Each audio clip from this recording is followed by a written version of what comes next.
الحمد لله حمدا كثيرا طيبا مباركا فيه كما يحب ربنا ويرضاه وصلى الله على نبينا محمد وعلى آله وأصحابه وسلم تسليما كثيرا أما بعد أيها الإخوة والأخوات الكرام حفظني الله وإياكم. Saya hanya sekedar melanjutkan materi yang tadi sudah disampaikan oleh Al-Ustaz Abdul Mu'ti hafizahullah ta'ala wa ra'ah. Hal-hal yang menyebabkan kemunduran suatu negeri. Cuman kalau saya lebih seram, kalau ini bukan lagi kemunduran, kehancuran. Sudah disebutkan beberapa hal penyebabnya, namun ada satu hal yang sangat penting, yang sangat berbahaya, yang terkadang kita tidak menyadari. Kita yang sudah ngaji pun juga tidak menyadari bahwa kita terbawa dan kita pun terjerumus di dalam ancaman tersebut. Ancaman yang sangat berbahaya. Dan sebab yang sangat berbahaya yang dapat membawa kehancuran suatu negara, yang sekali lagi terkadang yang membawa agama pun tidak dia sadari. Kelihatan taat, kelihatan penampilan agama, pakai surban, jenggot panjang, pakai jubah dia tidak sadar bahwa satu yang sangat berbahaya kehancuran satu negara adalah adu domba. Ketika kita sudah percaya kepada adu domba, dan ini adalah misi syaitan, dan ini adalah misi barat untuk menghancurkan setiap negara Islam, di mana dibeberkan kerusakan-kerusakan pemerintahannya di hadapan masyarakatnya, supaya hilang kepercayaan masyarakat terhadap pemerintahnya, terus diadu. Dan ini dinaskan oleh Rasulullah sallallahu alaihi wasallam dalam hadis yang diriwayatkan oleh Imam Muslim dari hadis Jabir bin Abdullah radhiyallahu anhu wa ardhah, inna syaitana aisa an ya'budahu al-musalluna fi jaziratil Arab walakin fi at-tahrish bainahum. Sesungguhnya syaitan telah patah semangat, putus asa untuk memperhambakan manusia di jazirah Arab kepada dirinya, tetapi adu domba yang dia upayakan untuk menghancurkan kita. Antum bisa lihat dalam syarah Imam An-Nawawi. Di atas hadis ini, di dalam syarah Imam An-Nawawi, beliau membuat bab tahrish syaitan wa ba'thihi sarayahu li fitnatin nas wa anna ma'a kulli insanin qarina. Bab tahrish syaitan,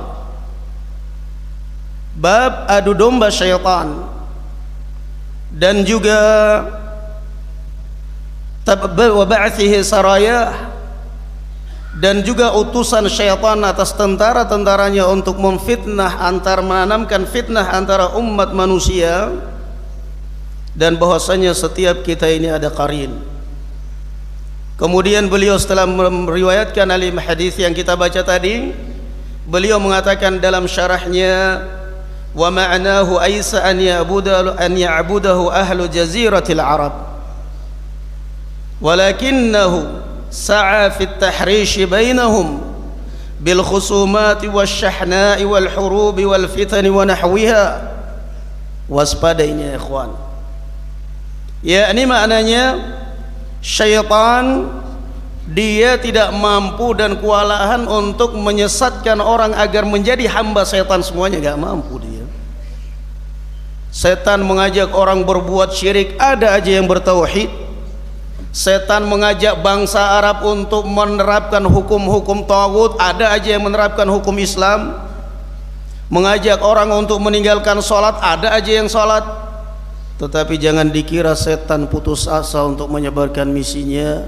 Satu senjata, kata Rasulullah sallallahu alaihi wasallam, walakinnahu sa'a, dia akan berusaha di tengah-tengah manusia fit tahrish, mengadu domba. Kemudian bainahum wal khusumat, menanamkan percekcokan di antara mereka, wasyahna, kebencian di antara mereka, wal hurub, bahkan konflik perang, wal fitani, ataupun fitnah di antara mereka.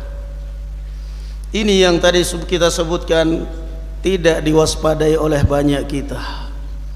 Kita sudah ngaji tapi seneng aja dengerin ustadz di YouTube kalau menghujat pemerintahannya, yang penting ustadznya semangat gitu. Wah, ini ustadz top, senang aku seperti ini. Ini ustadz hot katanya. Kita sudah ngaji tapi senang mengikuti berita-berita adu domba di internet, apalagi kalau itu adalah kejelekan pemerintahmu dan kamu tidak sadar bahwa kamu sedang diadu domba oleh syaitan. Dan itu waspada ma'asyiral muslimin. Kita sudah ngaji tapi di hadapan televisi berjam-jam kita dengarkan itu berita adu domba. Kita habiskan waktu kita berjam-jam di depan layar televisi untuk membaca berita adu domba, untuk berajal kriminal dari layar televisi. Kita percayai setelah itu setiap ketemu kita dengan teman, waduh negara sedang begini, waduh pemerintah akan menerapkan ini, waduh ini bagaimana komunis, aduh dan aduh, semuanya serba aduh. Kamu gak sadar wahai ikhwan dan akhwat fillah bahwa anda adalah korban adu domba. Baca internet, mendengarkan berita televisi, setelah itu apa? Kenapa ini pemerintah kok jadi begini? Kenapa ini negara kok jadi begini? Kenapa? Ya akhi, ambil Quran, baca Quran, tenang hatimu.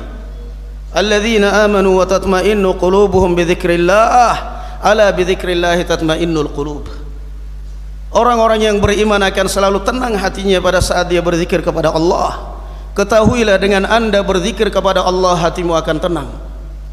Ini ada berita tenaga begini, ada begini. Apa urusanmu dengan urusan negara? Anda ngurusin keluarga aja kadang-kadang susah, ngurusin negara stres. Waspada.